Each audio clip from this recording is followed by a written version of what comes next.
बात करेंगे Hunter Biden की। अमेरिकी राष्ट्रपति जो बाइडेन के बेटे हंटर बाइडेन बंदूक मामले में दोषी करार। अमेरिकी राष्ट्रपति जो बाइडेन के बेटे हंटर बाइडेन बंदूक मामले में दोषी करार हो गए हैं। अमेरिका में इस साल 5 नवंबर को राष्ट्रपति चुनाव है और इससे पहले राष्ट्रपति जो बाइडेन की मुश्किलें काफी बढ़ गई है। Hunter Biden Joe Biden America राष्ट्रपति जो बाइडेन के बेटे हैं और गन केस में दोषी पाए गए हैं। साथ ही आपको बता दें कि डेलावेयर की एक अदालत में हंटर को नशे से संबंधित 2 अन्य मामलों में भी दोषी ठहराया है। साथ ही हंटर पर नशीले पदार्थों का सेवन करते हुए बंदूक खरीदने से जुड़े 3 मामले चल रहे थे और ऐसे में जूरी के सामने उन्होंने खुद को निर्दोष बताया था। ये मामला किसी वर्तमान राष्ट्रपति की संतान से जुड़ा पहला मुकदमा है। खास तौर पर ये अमेरिका में चुनाव के वक्त हंटर बाइडेन को दोषी करार दिया जाना जो बाइडेन की मुश्किलें और बढ़ा सकता है।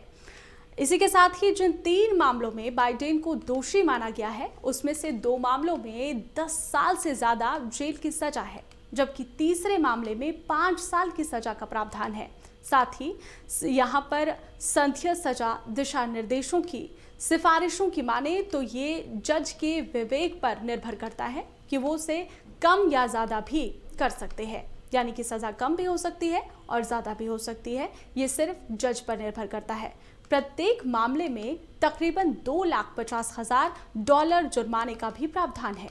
हालांकि हंटर को सजा कब सुनाई जाएगी ये अभी तक तय नहीं किया गया है। जिसकी यहाँ पर गवाही ने इन्हें दोषी ठहराया है वो कौन है, आखिरकार किसकी गवाही ने हंटर बाइडेन की यहाँ पर जो है प्राइवेसी लीक की है, हंटर बाइडेन के बारे में जग जाहिर कर दिया गया है। दरअसल उनकी प्रेमिका ने ही उनका खुलासा किया है। उन्होंने ही कोर्ट में ये गवाही देते हुए कहा है कि जब हंटर की कार में उन्हें एक गन मिली थी उस दौरान उन्होंने हंटर बाइडेन को कई बार ड्रग लेते हुए पकड़ा था। हेली ने अदालत को ये भी बताया है कि हंटर की वजह से ही उन्हें भी ड्रग की लत लग गई थी। साथ ही हालांकि उन्होंने अगस्त 2018 में ड्रग का इस्तेमाल करना बंद कर दिया था, ये बात भी सामने आई। कोर्ट ने हंटर को 3 मामलों में दोषी माना है। इसमें से 2 में से 10-10 साल की सजा का प्रावधान है, तीसरे मामले में 5 साल की सजा का प्रावधान है, यानी कुल 25 साल की अधिकतम सजा। इसमें से हर मामले में 2-2 करोड़ रुपए के जुर्माने का भी प्रावधान है। साथ ही अमेरिकी मीडिया के मुताबिक हंटर 120 दिन के भीतर सजा उन्हें सुनाई जा सकती है। ग्राफिक्स पर एक नजर डालेंगे, हंटर बाइडेन पर क्या क्या आरोप है उसके बारे में जानेंगे। दरअसल हंटर बाइडेन को 2 मामलों में दोषी ठहराया गया है। उन पर आरोप था कि उन्होंने एक फॉर्म में झूठी जानकारी दी थी। आरोप है कि कोल्ट कोबरा रिवॉल्वर उन्होंने खरीदी थी। तीसरा आरोप उन पर यह है कि जब वे नशे का सेवन कर रहे थे तब उनके पास बंदूक थी। दरअसल अमेरिका ने किसी भी बंदूक को खरीदते वक्त खरीदने वाले से एक अनिवार्य प्रश्न पूछा जाता है कि आप नशे के आदी है या नहीं। हंटर ने इस सवाल का गलत जवाब दिया था। हंटर मुकर गए थे। हंटर के वकील एबे लोवेल ने उनके मुताबिक सुनवाई के दौरान उन्होंने कहा था हंटर ने सिर्फ शराब पी थी। एक न्यूज़ के मुताबिक कोकीन का सेवन नहीं किया था, ये बात सामने आई थी। वकील के मुताबिक बंदूक की बिक्री से पहले और बाद के महीनों में उन्होंने क्रैक का सेवन किया था।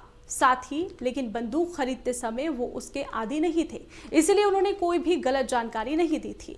साथ ही अभियोजनों ने हंटर बाइडेन की पुस्तकों के अंशों का भी प्रयोग कर इस दावे को खारिज कर दिया था, जिसमें उन्होंने शराब और नशीली आदतों की लत के साथ अपने संघर्ष के बारे में विस्तार से बताया था। वही दोषी ठहराए जाने के बाद हंटर बाइडेन ने कहा था कि वो इस बुरे समय में समर्थन देने के लिए परिवार और दोस्तों के आभारी है, लेकिन कोर्ट के इस निर्णय से वे दुखी है।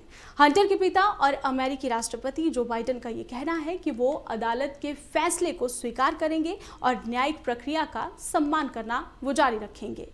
उन्होंने ये भी कहा है कि उनका बेटा निचली अदालत के इस फैसले के खिलाफ ऊपरी अदालत में अपील पर विचार कर रहा है।